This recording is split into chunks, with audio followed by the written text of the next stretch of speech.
This channel does not promote any violent, harmful, or illegal activities. All content provided by this channel is meant for an educational purpose only. বাংলাদেশের সন্দেহে মালদার চাঁচলের ৮ শ্রমিক আটক হরিয়ানায়। থানায় নিয়ে গিয়ে নিগ্রহ এবং হেনস্থার অভিযোগ পরিযায়ী শ্রমিকের পরিবারের। বাংলাদেশের সন্দেহে শ্রমিক নিগ্রহের ঘটনা প্রকাশ্যে আসতেই ক্ষোভে ফেটে পড়লেন গ্রামের মানুষ। অভিযোগ, বাংলা ভাষায় কথা বলায় পরিযায়ী শ্রমিকদের আটক করে পুলিশ। আধার কার্ড সহ একাধিক সচিত্র পরিচয়পত্র থাকা সত্ত্বেও আটক করা হয়েছে, এমনটাই অভিযোগ করছেন তারা। দিল্লিতে গেছিল আমার একটা ভাই খাটতে, তো তারা নাকি বাংলা কথা বলার জন্য পুলিশে ধরে নিয়ে গেছে। কি কারণে নিয়ে গেছে কোনো দোষ তো করেনি। এবারের দিন আমার কাকু রুমে বসেছিল, তারপরে পুলিশের গাড়ি এসে রুমে ঢুকে গেছে, ঢুকে বলছে আমার কাকুকে চলো তোমাকে যেতে হবে এখান থেকে। তো বলছে আমার কাকু বলছে আধার কার্ড দেখাও আগে। আমার কাকু বলছে আধার কার্ডটা দেখালো, দেখার পরে বলছে তুমি গাড়িতে উঠো। গাড়ি থেকে পুলিশ ধরে নিয়ে চলে গেল। হ্যাঁ, বাংলায় কথা বলাই অপরাধ। পশ্চিমবাংলার সরকার সেখানকার গরিব মানুষদের কাজ দিতে ব্যর্থ। তো ভিন রাজ্যে কাজ করতে গিয়ে যারা আজকে হচ্ছে যে আজকে এই সকম প্রশ্নের সম্মুখীন হচ্ছেন, এটা একটা বড় সমস্যা। এটাও ঠিক যে বাংলাদেশের মানুষ যেভাবে হচ্ছে বাংলাদেশিরা তারা অনুপ্রবেশ করছেন, ফর্জি সমস্ত কাগজপত্র তৈরি করছেন, এটাও কিন্তু আমাদের দেশের ক্ষেত্রে একটা ভয়ঙ্কর বিপদ। এর মধ্যে এবং যা যা ওখানে কোয়ারি করা হচ্ছে সেগুলো তারা জমা দিলে পরে নিশ্চয়ই এ ব্যাপারে তাদের কোনো রকম সমস্যা হবে। বিজেপি সাংসদের খগেন মুর্মু সাহেবের এই বিলম্বিত বোধোদয়কে আমরা ওয়েলকাম করব। যদি ওনার মতন আরও বিজেপি সাংসদরা বুঝতে পারেন ওদেরই ভালো। ওরা যত কম বুঝবেন না বুঝবেন ওদের ক্ষতি, বুঝতে পারলেই ওদের ভালো। হরিয়ানায় আটক বাংলার 11 জন পরিযায়ী শ্রমিক। অভিযোগ, বাংলাভাষী হওয়ায় তাদেরকে আটক করা হয়েছে। সূত্র বলছে গুরুগ্রামের বিভিন্ন থানায় ক্যাম্পে তাদেরকে রাখা হয়েছে।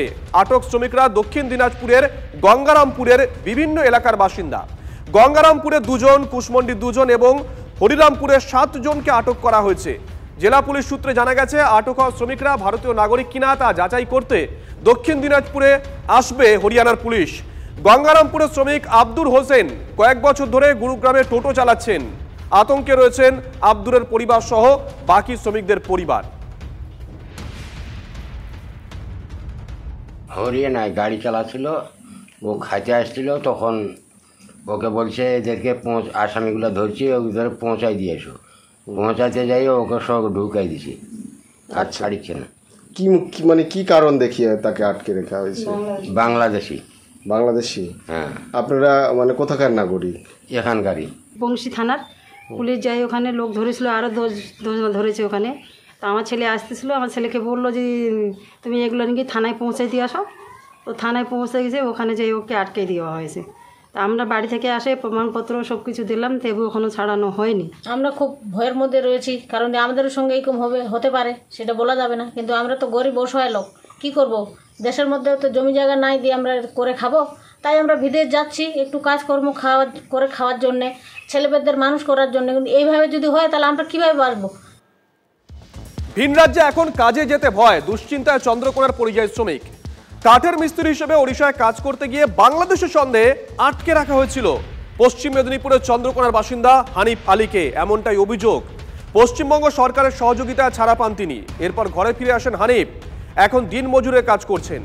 যেই টাকায় সংসার চালানো কঠিন হয়ে পড়ছে, তবু ভিন রাজ্যে কাজ করতে যাওয়ার সাহস তিনি পাচ্ছেন না। আশঙ্কা করছেন যদি আবার আটক করা হয়। এদিকে গ্রামে কাজ না থাকায় সমস্যায় পড়েছেন তিনি।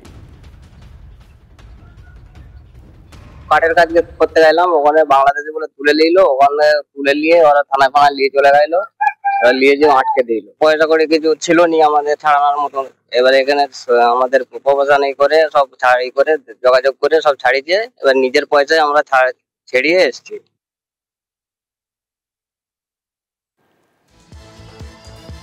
এদিকে এই ঘটনাকে ঘিরে শুরু হয়েছে রাজনৈতিক চাপানুতোর।